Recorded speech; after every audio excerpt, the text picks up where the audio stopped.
ফুটছে। চাদর এখন দিগুনি না বাবা, ও ফটো আমার তুলবে না বলে দিয়েছে, বলা আছে। দেখুন চলো, তেল পুড়ছে, পুড়ে যাচ্ছে অনেকটাই, এই গ্যাসকে স্লো দিয়ে দিয়েছি। অনেকটা তেলটা গরম হয়ে গেছে, ঠান্ডা হোক তারপরে দেবো। প্রচুর গরম হয়ে গেছে তেলটা, মাখাতে মাখাতে একটা আগে দেখি কেমন হয়েছে।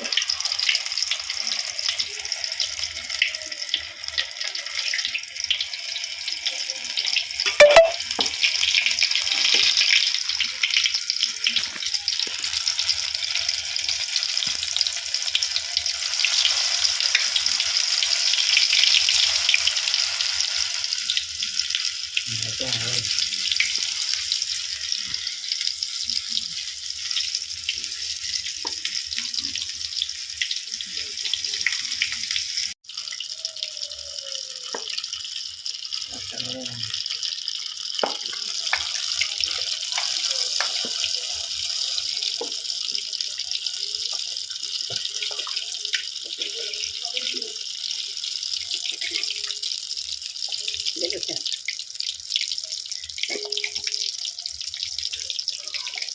বেরোসটা দাও,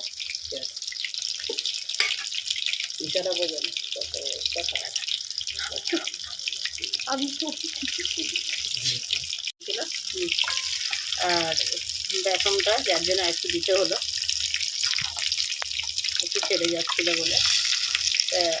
আপনাদের যদি এরকম হয় তো 4টে বেসন দিয়ে দেবেন, যদি মনে হয় পাতলা তাহলে আবার ঠিক হয়ে যাবে। দেখতে পাচ্ছেন কত শক্ত হয়ে আছে, আর এগুলো কেমন হয়েছে দেখতে পাচ্ছেন।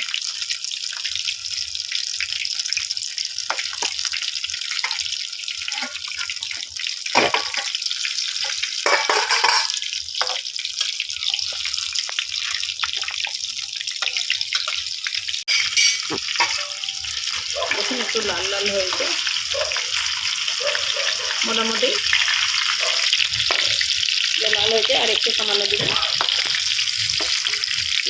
লালটা হয় আরও মচমচে হবে, ভালো লাগবে খেতে। এটা চিকেন পকোড়া হলো,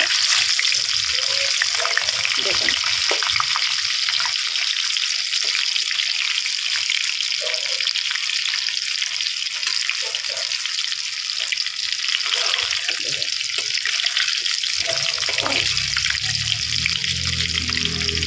এবার আমি নামিয়ে নেবো একের পর এক।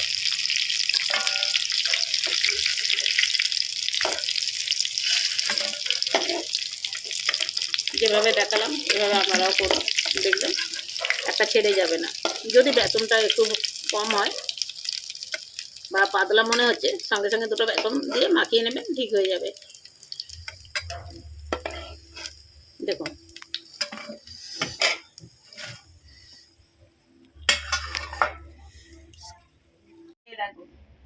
তুমি তো সময় আসো না, চিকেন পকোড়া এখনো সময় যদি আসো হবে তবে আসবে। কাজের মধ্যে থাকো আর খাওয়া হয় না। খেয়ে দেখো কেমন হয়েছে। আচ্ছা জলটা আমি এখানে রাখছি। কেমন হয়েছে? হ্যাঁ তোমার বৌমাকে দাও না, বৌমাকে ডাকো না। নাও। কেমন হয়েছে? ভালো হয়েছে, সুন্দর হয়েছে। তুমি কি বারবার বৌমা শুনে শুনে বলবে? সুন্দর হয়েছে, মজমজে হয়েছে খেতে। তুমি তো দেখছি খেয়েই যাচ্ছ মাথা নিচু করে, কথা বলার সময় নেই। খুব খিদে পেয়েছে? খুব খিদে পেয়েছে। আমার তো মনে হচ্ছে রাতে আর কিছু খাবে না, ওই খেয়ে শুয়ে পড়বে নাকি? তো কত তো বলো। মজমজে খেতে হয়েছে। বৌমাটাও ওরম হয়েছে, বৌমাটাও দেখছি খেয়েই যাচ্ছে, কোনো কথা বলে না, খালি হাসছে। কি গো কথা বলো বৌমা? মজমজে। কি গো তুমি তো খাবার দিকে তাকিয়ে আছো দেখছি, তুমি তো ক্যামেরার দিকে তাকাওনি কেন গো? সুন্দর হয়েছে, ভালো হয়েছে। শ্বশুর বউ একই রকম করছো, যদিও বৌমা কথা বললো তো শ্বশুর কথাই বলেনি, খেয়েই যাচ্ছে খেয়েই যাচ্ছে। কেমন লাগলো? দারুণ। হুম, আচ্ছা ঠিক আছে, তোমার জিবাটা হোক, তখন খাওয়াবো অনেক করে। হ্যাঁ, চলো।